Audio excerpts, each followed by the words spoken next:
Hey there folks, this video is going to be a really big FF10 deep dive lore video.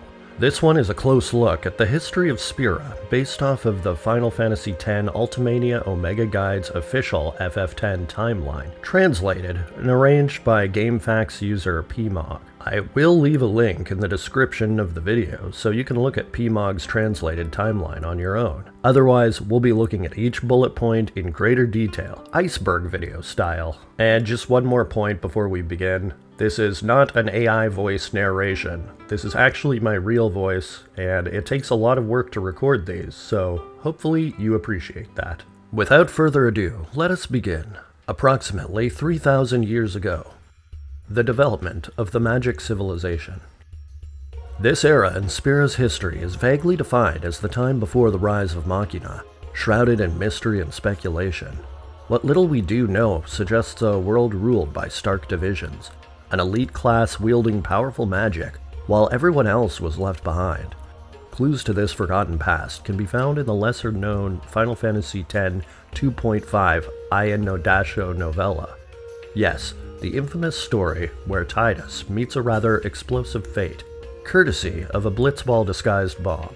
Setting aside the bizarre twists of the novella Final Fantasy X 2.5, it does offer valuable glimpses into Spira's ancient past, through the recollection of soldiers from both the Bevelle and Zanarkand armies. We see a world still dominated by magic-wielding elites, this time in the form of summoners.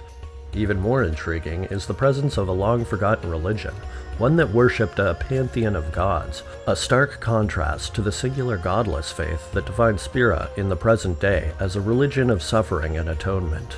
The novella reveals that summoning once existed in multiple forms, some of which have been lost to present-day Spira. It raises an intriguing question. What did the magical society of ancient Spira truly look like?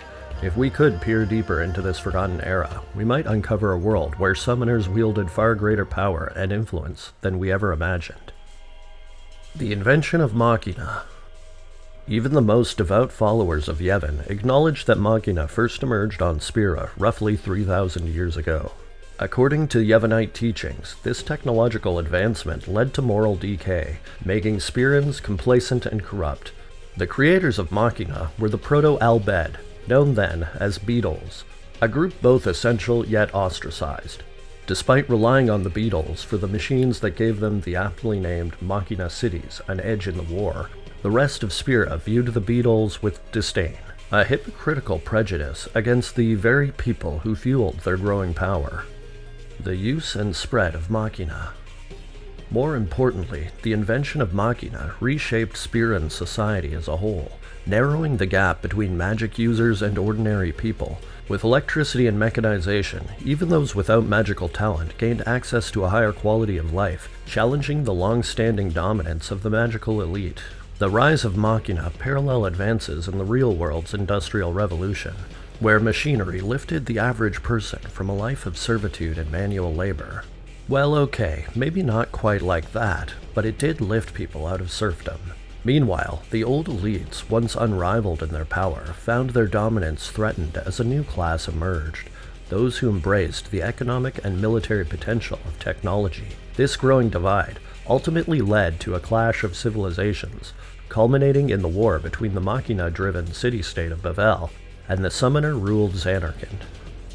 The appearance of Machina, which surpasses magic. The magical elite still held considerable power, with the summoner Yevon ruling as the head of Zanarkand, and elite summoners appearing in Final Fantasy X 2.5 flashbacks, commanding forces on both sides of the war.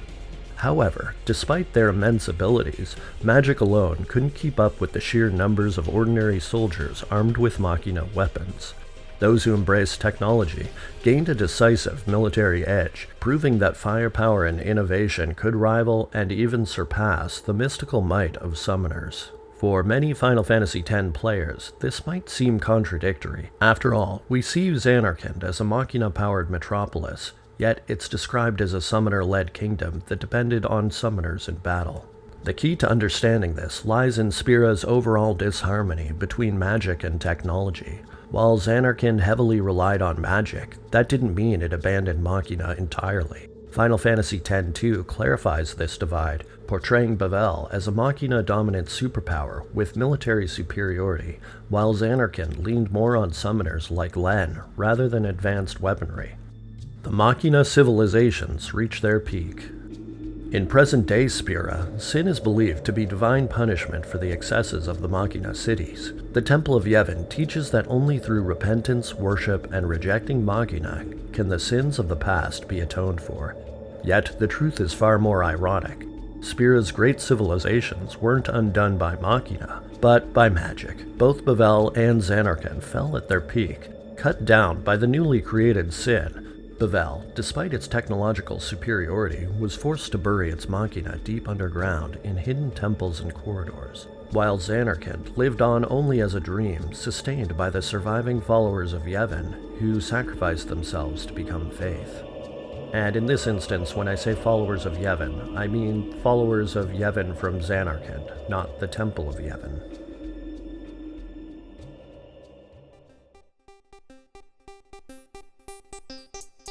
In the next part of this video series, we'll be looking at Spira's timeline approximately 1,000 years ago. Otherwise, Final Fantasy videos you can click through to are popping up on screen right now.